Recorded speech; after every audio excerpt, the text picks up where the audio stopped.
First, let's go to Egypt, where a million-strong rally is expected to take place today in the country's capital. At least 100,000 have already gathered on Cairo's main square in the latest attempt to force President Mubarak to step down.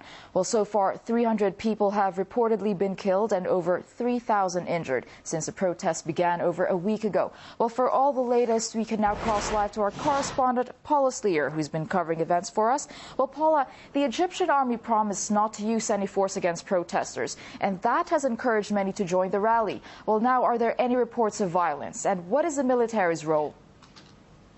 Well, as you can well imagine, the passions here on the streets of Cairo are running high. The mood is one of celebration as thousands upon thousands of people descend on Tahrir Square. They represent the cross-spectrum of Egyptian society. There are children out here. They're being hoisted up on their parents' shoulders. There are old people. There are young people. There are religious people. They're holding banners that say things like, hey, hey, Hosni, leave, goodbye, Mubarak. They're showing posters depicting him as a cartoon character.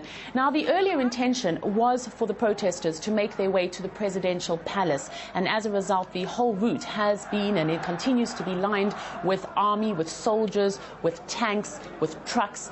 It does, at this stage, seem doubtful that the protesters will make their way there because there's simply no unifying voice, no one to really organize them and bring them together as a cohesive force. But having said that, there are no reports of violence as of yet. There are demonstrations being held at cities throughout the country, and there too we've had no reports of violence.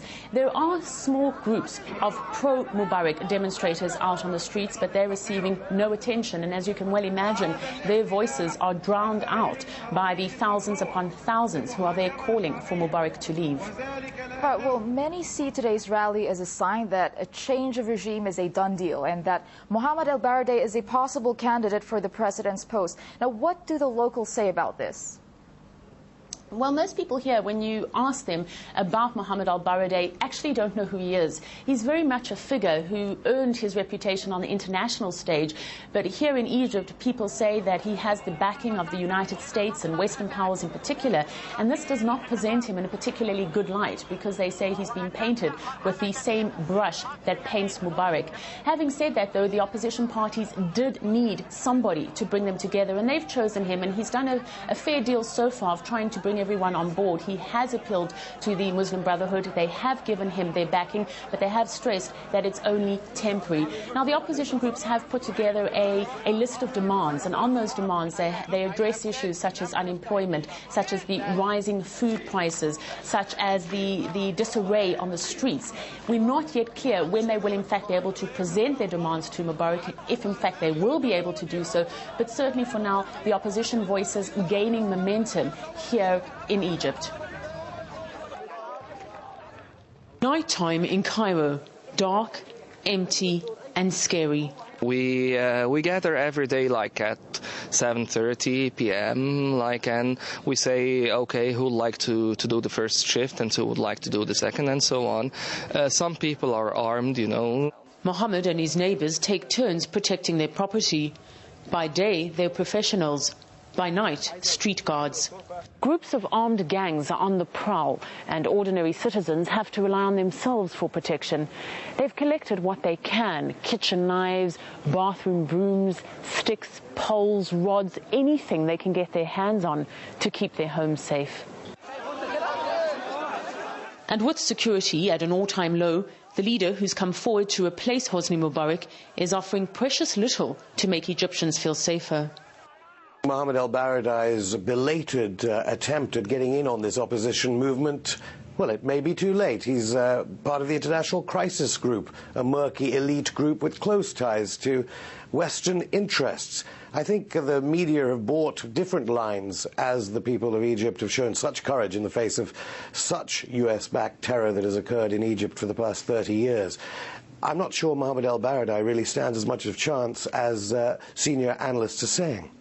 Washington has yet to officially declare support for the former International Atomic Energy Agency chief, but he's someone they recognize, as do other foreign powers, prompting some to believe President Obama's allegiance is now divided between the current president and the would-be challenger. البرادعي There is no difference between Mubarak and El Baradei.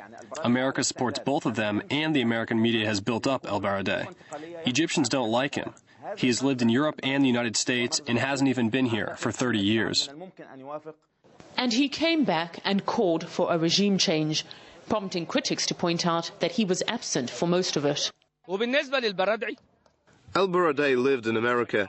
We don't want him. He was eating caviar and other strange things and telling us it was bread. We didn't choose El Baradei. We chose him only for a short period of change. He's only temporary. He's much better known on the international stage than in his own backyard, and is yet to be recognized by the 80 million Egyptians he hopes to rule. Egyptians need national leaders, not American puppets with American agendas. If people support El Baradei, it's only because they hate Mubarak. Which is why, amidst the chaos, Egyptians find themselves turning to each other for protection and reassurance.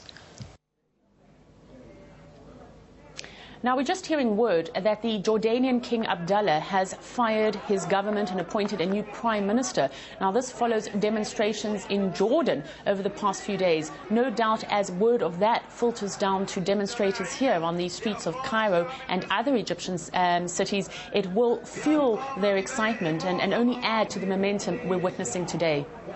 Speaking of the momentum, today is the biggest rally since the protests began over a week ago. Well, what's the atmosphere there like? Is this a decisive day? Is this it? Or are more demonstrations likely to follow? Well, protesters certainly want to believe that this is it, but that does not seem to be the message coming from the Egyptian president. He has done nothing to meet their demands other than reshuffling his cabinet, appointing 3 new figures, but essentially keeping most of the ministers in the same key positions. Mubarak did say that he wanted to talk to the opposition parties. He said it through his vice president, but the opposition parties now say that the time for dialogue is over. They do not want to talk to him, and nothing short of him stepping down will be satisfactory. So what it does seem likely that is going to continue moving forward from here is that we'll see more of these demonstrations, more of these upheavals. Something has to give, but for now it's not clear that today will be the day, although demonstrators here certainly hope it will be. All right, thank you for bringing us up to date. RT's Paula Slia reporting on the latest from the Egyptian capital, Cairo.